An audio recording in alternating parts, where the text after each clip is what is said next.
औज़ु बिल्लाहि मिनश शैतानिर रजीम बिस्मिल्लाहिर्रहमानिर्रहीम रब्बिश्रह ली सदरी व यस्सिर ली अमरी वहलुल उक़दतम मिन लिसानी यफ़क़हू क़ौली। सारी तारीफ़ें परवरदिगार के लिए है जो आलमों का रब है। दोस्तों, कुरान में अल्लाह ताला फरमाता है अल्लाह बिज़िक्रिल्लाह तत्मइन्नुल क़ुलूब, बेशक अल्लाह की याद से दिलों को इत्मीनान मिल जाता है। दोस्तों, मैंने अभी कुरान करीम की एक आयत आप सबके सामने पढ़ा, अल्लाह बिज़िक्रिल्लाह तत्मइन्नुल क़ुलूब, बेशक अल्लाह की याद से दिलों को सुकून मिल जाता है। दोस्तों, मैं अपने बारे में कुछ बताना चाहता हूँ। पिछले 3-4 दिनों से मैं बड़ा दुखी महसूस कर रहा था, अच्छा नहीं लग रहा था, सब कुछ लगता था कि मैकेनिकल चल रहा है, टूटा हुआ सा फील कर रहा था। सब कुछ ठीक था, कोई परेशानी नहीं थी, अल्लाह ताला की सारी नेमतें सामने थी, लेकिन उसके बावजूद लगता था कि एक अनजाना सा खौफ, पता नहीं क्या हो जाएगा। मैं सोचने की कोशिश कर रहा था कि ऐसा क्यों हो रहा है, ह्यूमन साइकोलॉजी को समझने की कोशिश कर रहा था, मैं इसका मॉडर्न मेडिकल साइंस के जरिए सॉल्यूशन निकालने की कोशिश कर रहा था, मैं आयुर्वेद और यूनानी ग्रंथों के बारे में सोचकर इसका सॉल्यूशन ढूंढ रहा था।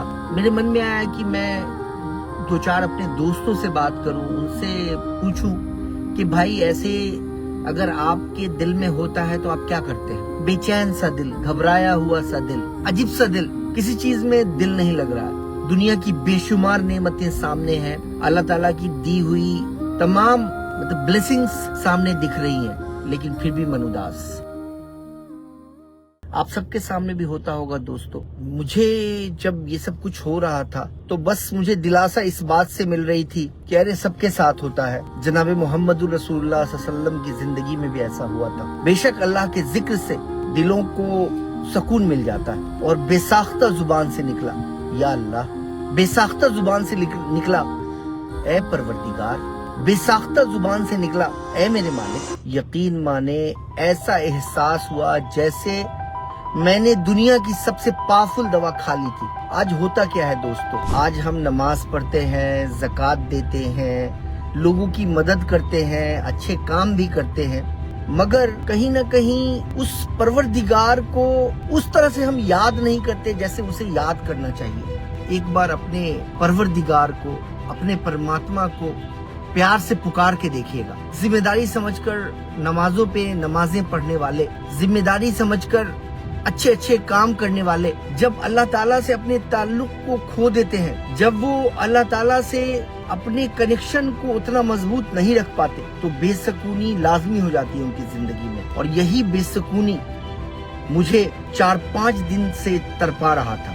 और कुरान की ये आयत अल्लाह बिज़िक्रिल्लाह तत्मइन्नुल क़ुलूब, बेशक अल्लाह की याद से दिलों को सुकून मिल जाता है। यकीन माने दोस्तों, मुझे बहुत अच्छा एहसास हुआ। तो मैं आप सबसे भी कहूंगा कि एक ठंडी सांस लीजिएगा और अपने परवरदिगार को याद कीजिएगा, मोहब्बत के साथ, प्यार के साथ। सबसे प्यारा वही तो है।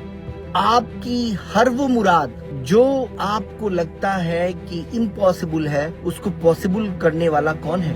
वही तो है दोस्तों। तो जब भी कभी उदासी के अंधेरे में घिर जाइए, बस अकेले चुपचाप अपने परवरदिगार से कनेक्ट कीजिए। और वही परवरदिगार कहता है ना कि बेशक तुम्हारा परवरदिगार सुनता भी है और जवाब भी देता है ना। तो दोस्तों, जब भी ऐसा कुछ हो, जब आपको कोई सोल्यूशन नहीं मिल रहा हो, आप प्यार से अपने मालिक को याद करिएगा और देखिएगा आपको सुकून मिलेगा। ठीक है ना दोस्तों। चलिए, मामूली सी बात थी, उम्मीद करता हूँ कि फिर से रेगुलर गुफ्तगू होगी। कभी कभी इंसान, पता नहीं, कोई भी चीज समझ में नहीं आता, लेकिन इंसान दुखी हो जाता है, और ये लाजमी है, सबके साथ होता है, हमारे साथ भी, आपके साथ भी, और बड़े बड़े महापुरुषों के साथ भी, यहाँ तक कि मोहम्मद रसूलुल्लाह सल्लल्लाहु अलैहि वसल्लम के साथ भी। तो घबराए नहीं, अपने परवरदिगार से अपने रिलेशन को मजबूत बनाए रखें और परवरदिगार की मखलूक के साथ मोहब्बत का मामला करते रहें। जिंदगी बेहतर होगी, जिंदगी में खुशियाँ वापस आएंगी और अब फिर से मजबूत होकर उभरेंगे। टेक केयर, मेरी तरफ, अल्हम्दुलिल्लाह।